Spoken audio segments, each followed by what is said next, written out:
नमस्कार students, welcome again to essential electrical. आज के लेक्चर में हम बात करेंगे the relationship between sag and tension. उसका कैलकुलेशन है वो हम कैसे करते हैं। जैसे हमने लास्ट लेक्चर में देखा था कि हमारे जो सपोर्ट्स है वो इक्वल लेवल पर है, उस केस में सैग की वैल्यू क्या रहेगी वो अलग चीज़ थी। आज के लेक्चर में उसके बीच में जो रिलेशन है, what is the maximum value of sag, जिसको हम फाइंड करेंगे। Because some critical what we can say clearance between your conductor and your ground is necessary। so उसके लिए हमें sag and tension के बीच में जो relation है उसको define करना पड़ेगा। उससे पहले let me just clear you what are the different factors that affecting the value of sag। so the first will be your weight of the conductor. The second will be, let's say in some part there is ice coating, so we have to consider the effect of ice also. We have to also consider the effect of wind pressure, ठीक है। also we have to consider the effect of temperature। Okay so ये सारी चीज़ है उसको हमें consider करना पड़ेगा while we are defining the relationship between your sag and tension। let us consider that our towers are at equal support, ठीक है। ये है हमारा टावर A, ये है हमारा टावर B, जो कि equal what we can say equal length पे है, ठीक है, जो कि इक्वल लेवल पर है। तो इक्वल लेवल पर है और लेट से इसके बीच का जो डिस्टेंस है, जो स्पान है, उसकी लेंथ है capital L। So capital L is nothing but span of your transmission line. So let's say this tower is A, tower is B, the distance between tower A and B is L। Conductor है वो कुछ ऐसे पास हो रहा है, okay, and this is the lowest point, let say जो कि O है। तो सैग की डेफिनेशन क्या है? So let's say this is our connecting line between tower A and B। so what will be the value of sag? Sag will be the distance between here to here, let's say this is D। so we are considering sag as a D। so from this point to the lowest point of the conductor, so the distance is D, okay। सो यहाँ पर अगर हम बात करें, span की value है वो L है, लेकिन एक्चुअल कंडक्टर की लेंथ है उसको अगर हम स्मॉल l कंसिडर करें तो यहाँ से यहाँ तक की वैल्यू कितनी होगी? जो होगी L/2, ओके। तो एक्चुअल डिस्टेंस A और B के बीच में कैपिटल L है, लेकिन due to sag actual length of the conductor will be small l, ठीक है। और O पॉइंट है वो लोएस्ट पॉइंट पर है। अगर हम एज्यूम करें that is symmetrical sag, because obviously your conductor is और your tower is at the same level, so this point will be the middle point. So from A to O the length of the conductor will be L/2 here, और यहाँ पर भी क्या होगी? यहाँ पर भी L/2 होगी, ठीक है। Now let us consider a point P somewhere right here. Let us consider यहाँ पर कोई पॉइंट P है, ठीक है, और जिसका डायमेंशन है वो है x, y, ओके। सो इस पॉइंट से लेके इस पॉइंट तक इतना डिस्टेंस है वो कितना होगा? So the horizontal distance will be x and from this to this vertical distance will be y, okay. So हमने यहाँ पर कोई पॉइंट P लिया जो कि हमारे लोएस्ट पॉइंट से x डिस्टेंस पर है और लोएस्ट पॉइंट्स पे वर्टिकल डिस्टेंस उसका कितना है? y। लेट से ये उसका मिडल पॉइंट है जिसमें वेट उसका भी कोई वेट होगा। लेट से पॉइंट O से पॉइंट OP, ये पॉइंट OP का कुछ वेट होगा। हम एंटायर कंडक्टर की लेंथ की बात नहीं कर रहे हैं, सिर्फ OP जितना पोर्शन हमने कंसिडर किया है उसका अगर हम वेट फाइंड करें, so that will be W per unit length. Let say इस OP की लेंथ है वो S है। In that case the weight of this O to P will be W multiply by S, ठीक है। W का unit क्या होगा? kg per metre, okay. हम S कंसिडर कर रहे हैं, so we have to multiply by whatever the distance, I mean the length of your OP। so length of OP is S, so we have to multiply W into S, that will be the weight of your OP length conductor. Okay. Now let's say कौन कौन से force है इस time पर acting होंगे. Obviously this force will be acting as this point. Okay, and that will be W into S. यहाँ पर horizontal tension हो एक्ट करेगा दिस मिडल पॉइंट पर. लेट्स से इस हॉरिजेंटल टेंशन को हम नाम देते हैं H. ठीक है. इस पॉइंट P पर अगर हम टेंशन की बात करें that will going to be work in this direction. ठीक है.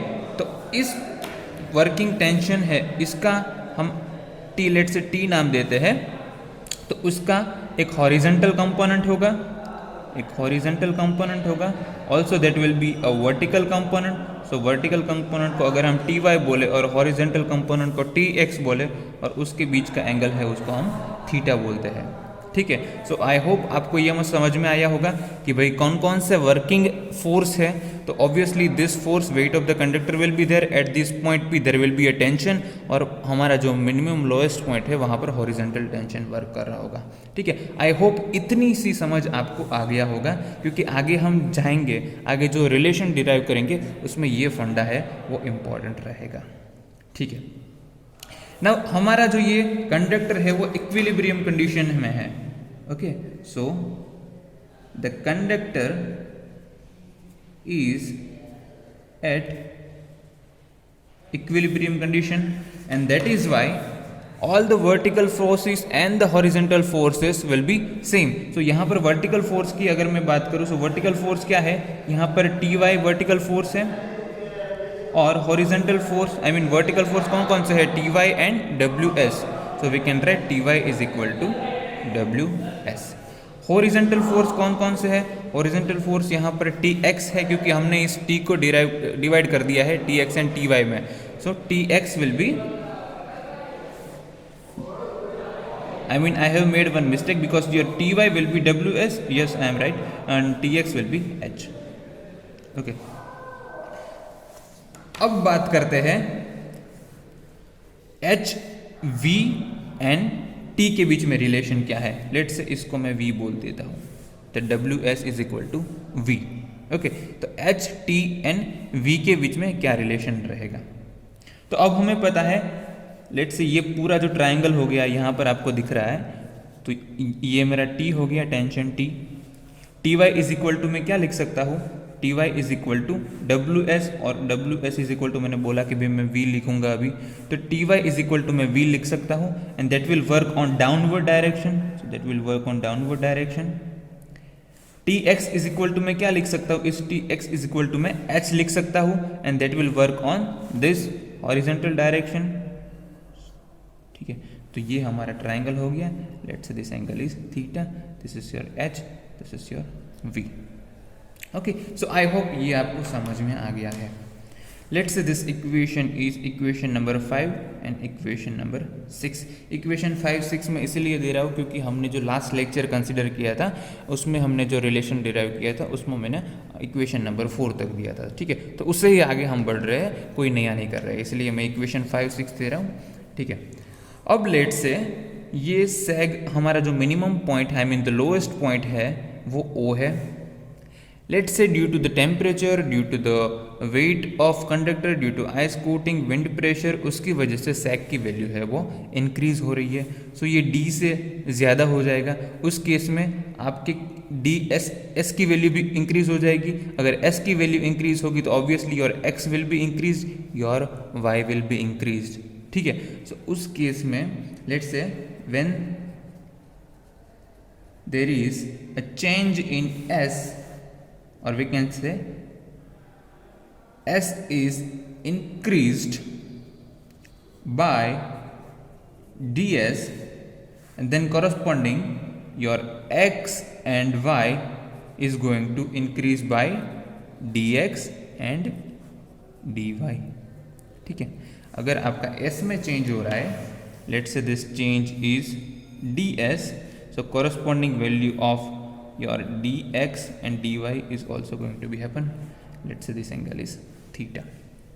Okay, let me write the equation of tan theta in this equation.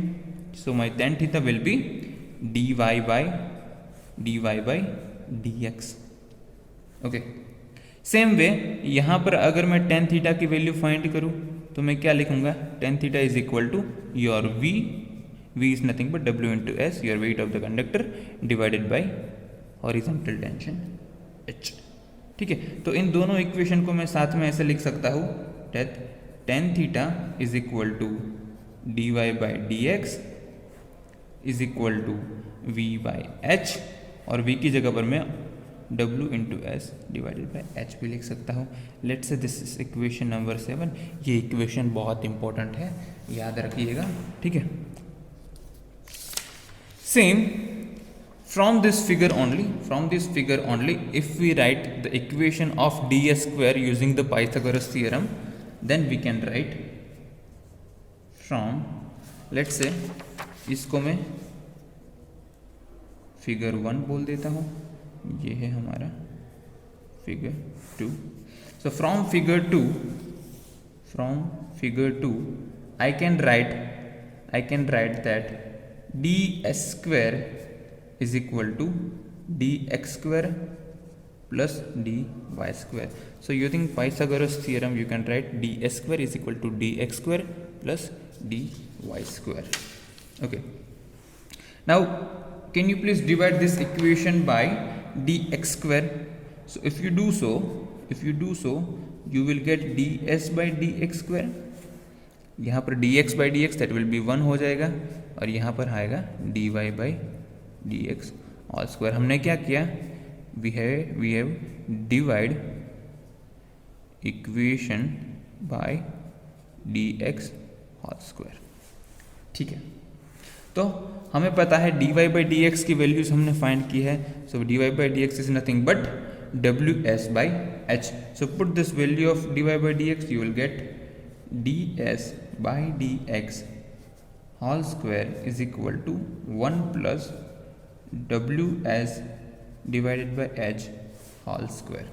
ठीक है, और अगर इस इक्वेशन में हमें सिर्फ और सिर्फ dx की वैल्यू फाइंड करनी हो तो क्या करेंगे, सबसे पहले इसका स्क्वायर रूट फाइंड करेंगे दोनों side.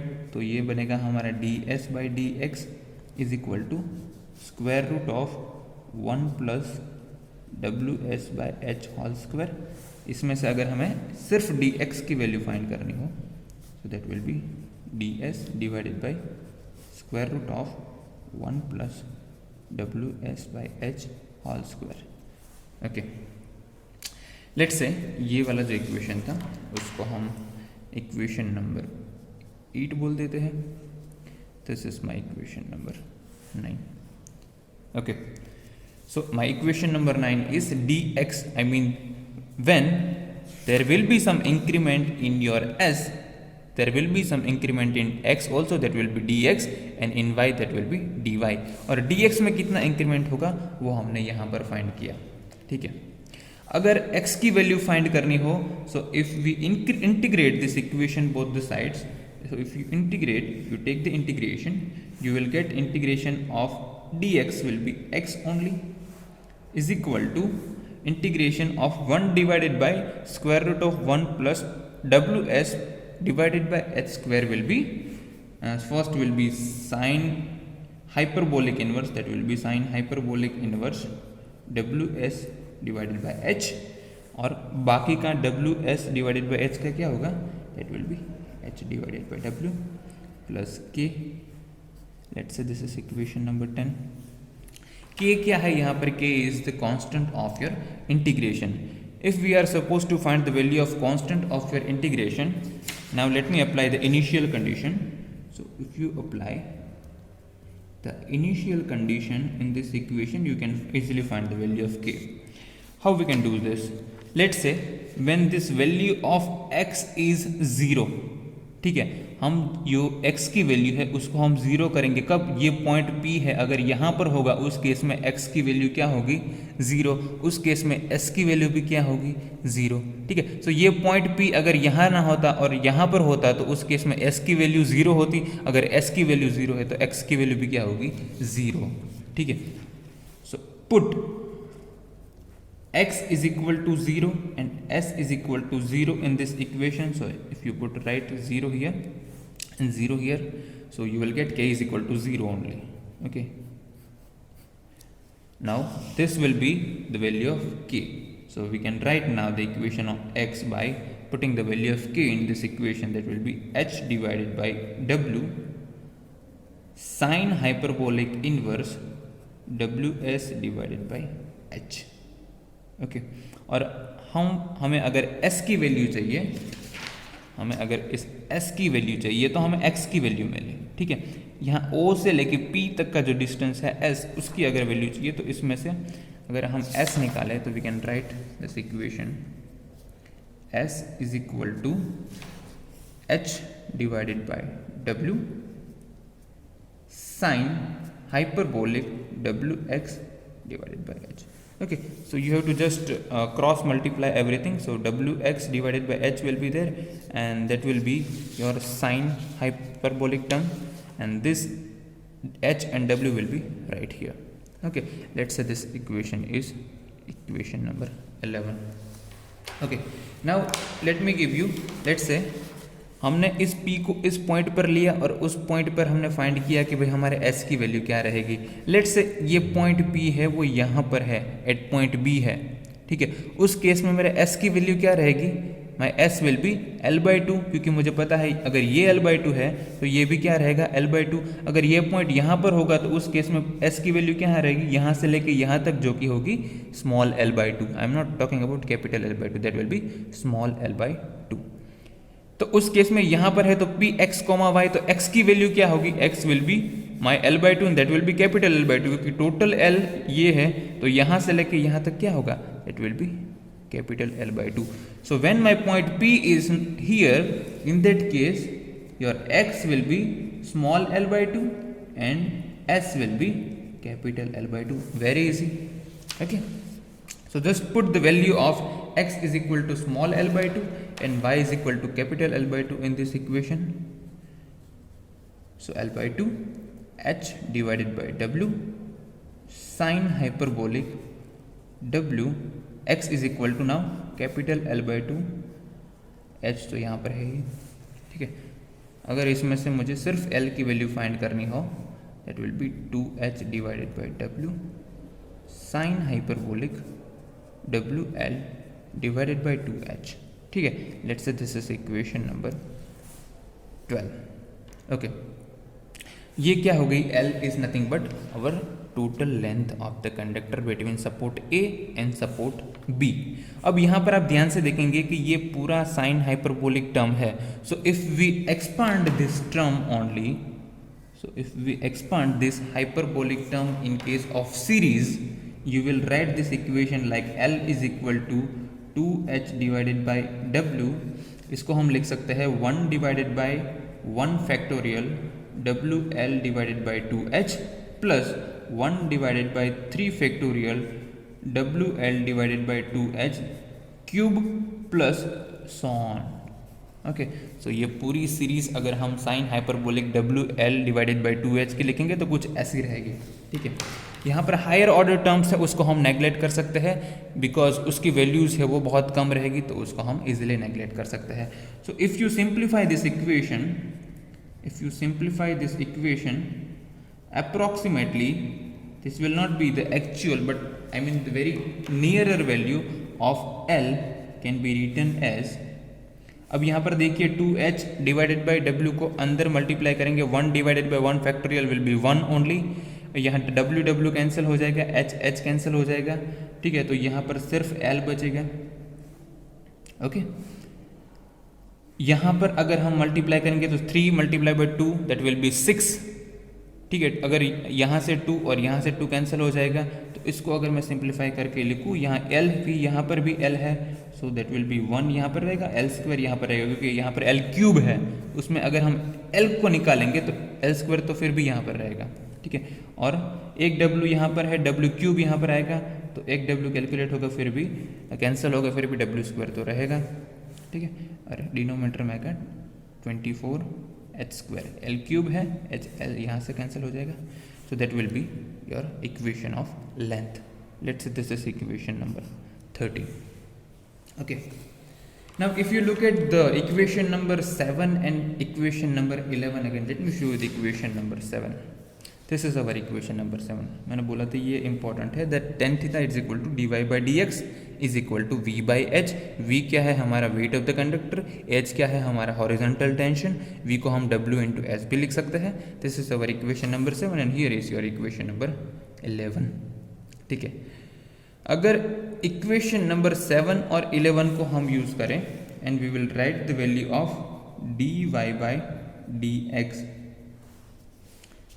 dy by dx is equal to we can write ws divided by h. ठीक है, we can write dy by ds is equal to ws divided by h. अगर इस 11th इक्वेशन को आप ध्यान से देखेंगे और उसको हम क्रॉस मल्टीप्लाई करें, so we can write ws divided by h. ठीक है, इस 11th इक्वेशन को अगर हम क्रॉस मल्टीप्लाई करें, we can write ws divided by h is equal to sine hyperbolic omega x divided by h. Sine hyperbolic omega x divided by h, we can write it. Okay, इसको सिर्फ cross multiply करना है. तो 7th और 11th equation को use करके we can write this, and from this if we want to find the value of d y only, क्योंकि सबसे पहले हमने क्या किया, हमने फाइंड किया एक्स की वैल्यू. ठीक है, बाद में s की वैल्यू फाइंड की, बाद में लेंथ फाइंड किया, अब फाइंड करना है हमें y की वैल्यू. तो dy की वैल्यू हमें क्या मिलेगी, सो that will B sign hyperbolic omega x divided by h multiply by dx. Let's say this equation number 14. अगर इसमें से मुझे y निकालना हो तो क्या करना पड़ेगा, we have to take the integration. So that is what I am going to take. Integration will be, let me just write that integration dx, integration your sin hyperbolic omega x divided by h into dx, वो हमें मिलेगा. Integration of dy will be y, integration of sin hyperbolic omega x divided by h will be, सबसे पहले sin hyperbolic का होगा cos hyperbolic omega x divided by h, और फिर इसका करेंगे with respect to dx, that will be h divided by w. It is not omega, that is w. Okay, plus let's say coefficient of integration is k1. Let's say this is equation 15. Okay, अब यहाँ पर आप ध्यान से देखेंगे तो आपको पता चलेगा कि at the lowest point, let me show you, at the lowest point of the line, this is nothing but this point O is taken as a reference. इसको हम अगर reference लें तो x की value, let's say this point p is again at origin, so at this point x is equal to 0 and y is equal to 0, because अगर हमें k1 की value find करनी है, so again we have to apply initial condition. so initial condition क्या रहेगी हमारी, कि when x is equal to 0, when y is equal to 0, and we have to find the value of k1. ठीक है, तो अगर x की value यहाँ पर 0 रखेंगे, y की वैल्यू 0 रखेंगे, तो क्या बनेगा हमारा 0 is equal to h divided by omega cos hyperbolic omega 0, क्योंकि यहाँ पर 0 रखेंगे तो ये 0 हो जाएगा. Cos hyperbolic 0 is also 1 plus k1, that implies that k1 is equal to minus h divided by w. ठीक है, तो ये k1 की वैल्यू हम इस इक्वेशन में रख देते हैं, तो हमें मिल जाएगी हमारी y की वैल्यू जो कि रहेगी. और अब यहाँ पर देखो h डिवाइडेड बाई w है, यहाँ पर minus h divided by w, जिसको हम कॉमन निकालेंगे तो हमें मिलेगा cos wx divided by h minus 1. This will be the value of your y, and let's say this is equation number 16. ठीक है, तो आपको अभी y की वैल्यूज मिल गई. This y is nothing but the distance right here. Okay, when p is right here at this point, y will be h divided by w cos omega x divided by h minus 1. ठीक है, अब यहाँ पर भी I mean ये hyperbolic आएगा. Hyperbolic term है तो ये भी सीरीज के टर्म में है. We can expand this series and find out the actual value of y. So if you expand the value of cos hyperbolic wx divided by h, you will get h divided by w as it is रहेगा. यहाँ पर हम लिखेंगे 1 plus 1 divided by 2 factorial omega I mean wx divided by h whole square plus on. So ये series का जो फंडा है वो आपको आना चाहिए, ठीक है, वो मैं आपके ऊपर छोड़ रहा हूँ अभी। Minus I mean this will be this bracket -1 यहाँ पर है, ठीक है। तो इसको अगर आप सिंप्लीफाई करेंगे, ये -1 ये +1 कैंसिल हो जाएगा, इसको आप मल्टीप्लाई करेंगे। हायर ऑर्डर टर्म को तो ऑलरेडी हमने नेगलेक्ट कर दिया है, so we can write y is equal to, अब यहाँ पर ओमेगा स्क्वायर आएगा, यहाँ पर आई मीन डब्ल्यू स्क्वायर आएगा, यहाँ पर डब्ल्यू है वो कैंसिल हो जाएगा, यहाँ पर एच स्क्वायर आएगा, यहाँ पर एच है वो कैंसिल हो जाएगा। So finally we can write WX² divided by 2H, ठीक है। This will be the value of your y, this y at point P. Okay. Now, if you look at this figure again, if you look at our figure number, let's say this figure only, this figure, you can write T.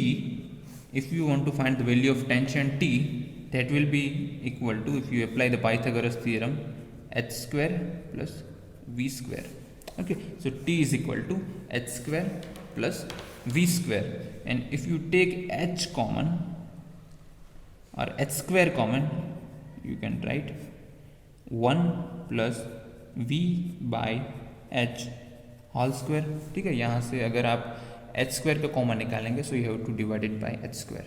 Let's say this is equation number I mean 16, let's say this is 17 and this is 18.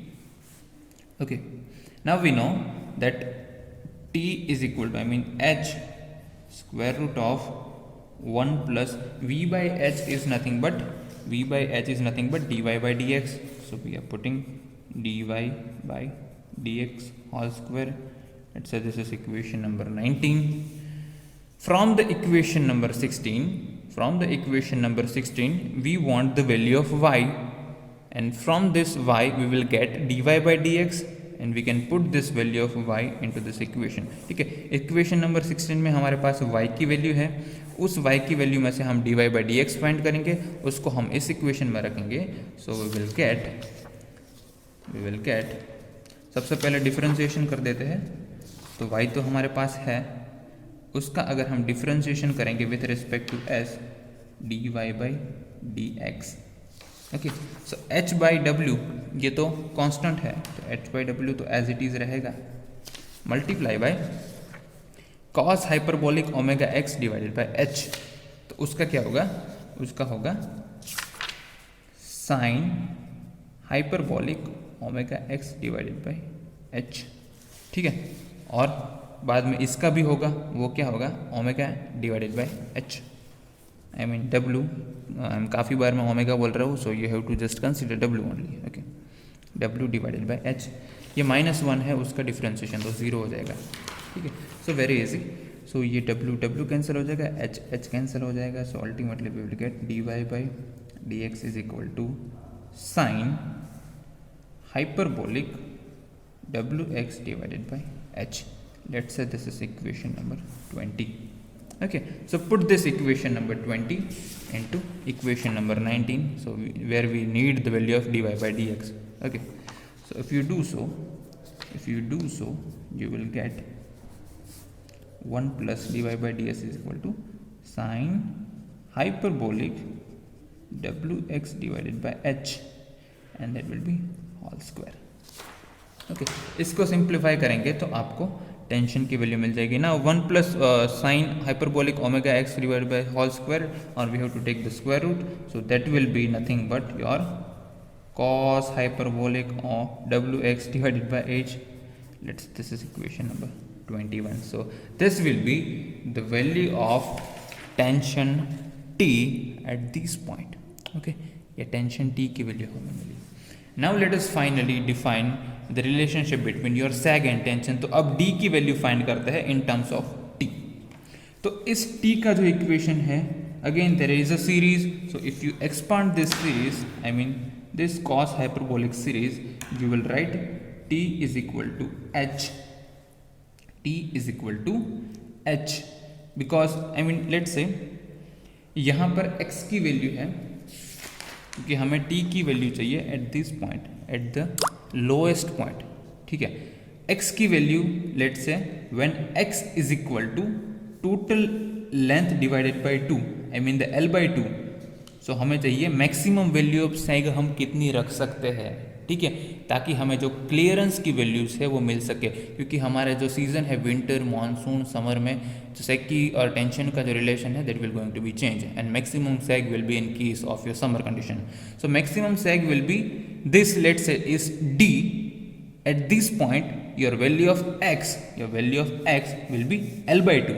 Okay, so when x is equal to capital L by 2, at that point your maximum value of sag is D. So if you put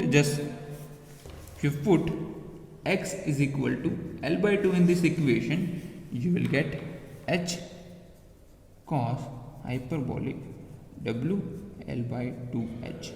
Okay, इसको अगर हम expand करेंगे तो we will write 1 plus 1 divided by 2 factorial WL divided by 2h all square, ठीक है, plus so on.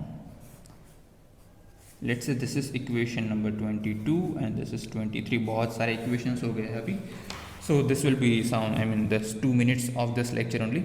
So let's say when the sag or the deflection of the conductor, let me just do the figure, the sag and deflection of the conductor for span length L between the supports the same level, your x is equal to L by 2 and y is equal to D, जो कि मैंने पहले भी बोला, जब x is equal to maximum हो जाएगा L by 2, यानी कि ये पॉइंट यहाँ पर हो जाएगा, तो उस केस में x की वैल्यू हो जाएगी L by 2 और उस केस में y की वैल्यू क्या होगी, y is equal to D only now.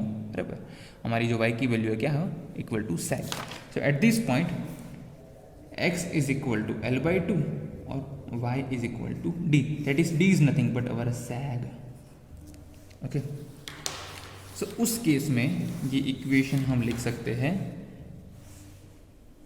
इस केस में हमारा इक्वेशन क्या बनेगा, from equation number 16. Let me just show you the equation number 16. When x is equal to L by 2 and y is equal to D.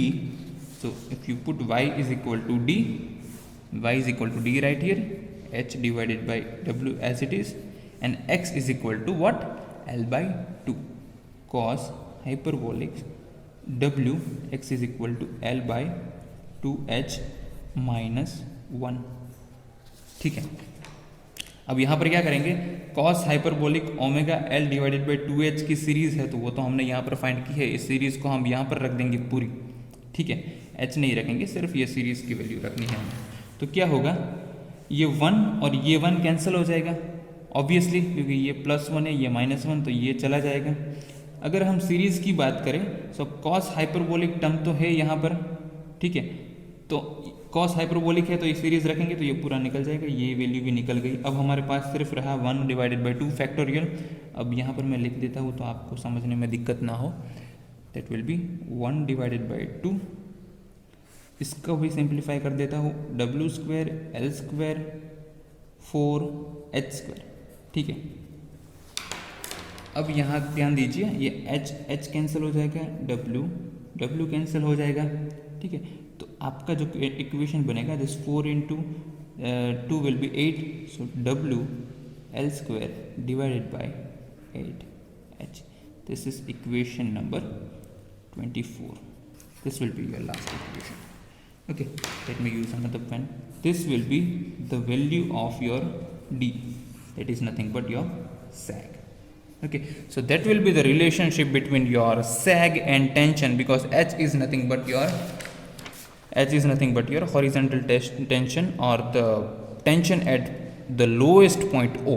Okay, so your D and H will be inversely proportional to each other. So when the value of H increases, the value of sag decreases, and when the value of sag decreases, I mean tension decreases, the value of sag increases. Okay, and that depends on your weight of the conductor, ice and deposition, wind pressure, your temperature, and all these things. So the maximum allowed sag in case of your overhead transmission line is given by D is equal to WL square divided by 8H, where W is your weight of the conductor, W is weight of the conductor, L is span length between your tower, I mean the distance between tower A and tower B, and H is the horizontal tension at the lowest point. ठीक है, So I hope you understand the relationship between, I mean the sag tension relation. So this is all about today's lecture. बहुत सारा जो equations है उसको हमने derive किया है, कहीं पॉइंट पर आपको डिफिकल्टीज होगी. I mean when we just I mean एक चीज़ जो मैं आपको बताना भूल गया, when we talk about a sag tension relationship, this shape is known as a catenary shape, because when the value of L and value of, let's say, sag is D, so when the change in, I mean the difference between the span length and sag is very small, so with compared to L, your sag is very small, in that case the shape of the conductor will be parabola. Okay, but when the value of L and D, there is a difference is very much larger, in that case the shape will be catenary. So generally your shape of